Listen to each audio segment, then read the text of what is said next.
ఎక్కడో తప్పు చేశాం, సమీక్షించుకుంటాం. ఎవరికైనా సరే అధికారం ఉందంటే చాలు, క్రిందకు చూడరు. కార్లల్లో, విమానాల్లో తిరుగుతూ ఉంటారు. దాంతో క్రింది స్థాయి కార్యకర్తలు, జనం తీవ్ర నిరాశకు లోనవుతారు. తీరా ఓటమి పాలయ్యాక, బొక్కబోర్లా పడ్డాక కార్యకర్తలు గుర్తుకు వస్తారు.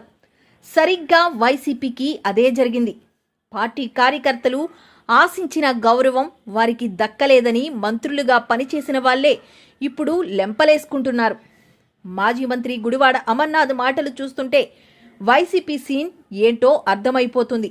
కాకపోతే మన అమర్నాథ్ కొంతవరకైనా సభ్యత, ప్రజాస్వామ్య పద్ధతులు తెలిసిన మనిషి కాబట్టి ఓటమిని ఒప్పుకుంటున్నారు. ఇంతకీ వారేమన్నారో చూద్దాం. ఇన్నాళ్ళు మేం ప్రకటిస్తాం, మేము అమలు చేస్తాం అన్న నోళ్లు ఇప్పుడు జగన్మోహన్ రెడ్డి సంస్కరణలు ప్రజలు స్వాగతించలేదేమో అంటున్నారు. అంటే అసలు గ్రౌండ్ లెవెల్లో ఫీడ్బ్యాక్ తీసుకుంటే ఇంత జరిగేదా అన్నది ఇప్పుడు ప్రశ్న. 98% మేనిఫెస్టో అమలు చేసిన ప్రజలు ఇంకా ఏదో కోరుకున్నారు అని అంటున్నారే. మరి ప్రజలు ఏం కోరుకున్నారో తెలుసుకోలేకపోయారేంటి? అధికారం తల మీదకు ఎక్కినట్లేనా అన్న ప్రశ్న ఉదయిస్తుంది. ఏది ఏమైనా ప్రజా తీర్పును స్వాగతిస్తాం, ప్రజల వెంటే మేముంటాం అని ఇప్పుడు సన్నాయి నొక్కులు నొక్కవచ్చు గాని ప్రతిపక్ష పాత్ర అయినా చక్కగా పోషిస్తే చాలు. మరి ఏదేమైనప్పటికీ రాష్ట్ర ప్రజలు ఇచ్చినటువంటి తీర్పుని, ముఖ్యంగా మొన్న గౌరవ పెద్దలు జగన్మోహన్ రెడ్డి గారు వారు మాట్లాడినప్పుడు చెప్పడం జరిగింది. ఏదైతే గడిచినటువంటి 5 సంవత్సరాల్లో ప్రజలకి చెప్పినటువంటి ప్రతి మాటని, ఎన్నికల ముందు ఇచ్చినటువంటి హామీలు 199% అమలు చేసినటువంటి ప్రభుత్వంగా, ఏ రోజు కూడా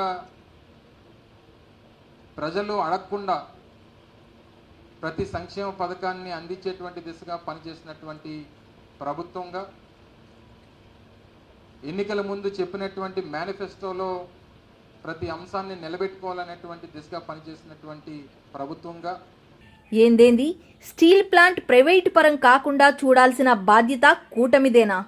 ఏం ఎన్నాళ్ళు గాడిద పళ్ళు తోముతున్నారా ఏంటి?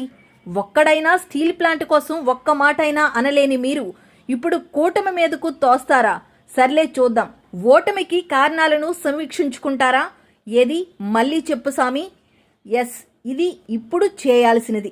అంతేగాని కూటమి మీద అప్పుడే అవాకులు చవాకులు పేల్తే విన్నింగ్ మూడ్లో ఉన్నవాళ్ళు ఊరుకోరు. కాస్త టైం ఇవ్వండి, ఆ తర్వాత మీ అటాకింగ్ ప్రారంభించండి. అమర్నాథ్ గారు, స్టీల్ ప్లాంట్ ఇష్యూ కానీ లేకపోతే ఇంకోటి కానీ ఇప్పుడు వారికి కూడా అవకాశం వచ్చింది.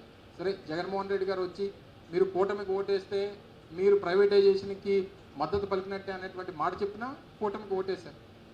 కానీ ఈరోజు కేంద్రంలో ఉన్నటువంటి పరిస్థితులు, తెలుగుదేశం పార్టీ అవసరం ఈరోజు కేంద్రంలో భారతీయ జనతా పార్టీ పడింది.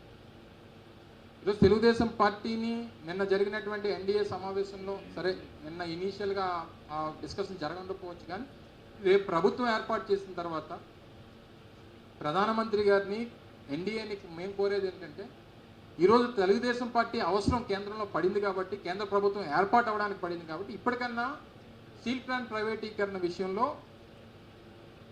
వారు ఇచ్చేటువంటి మద్దతుని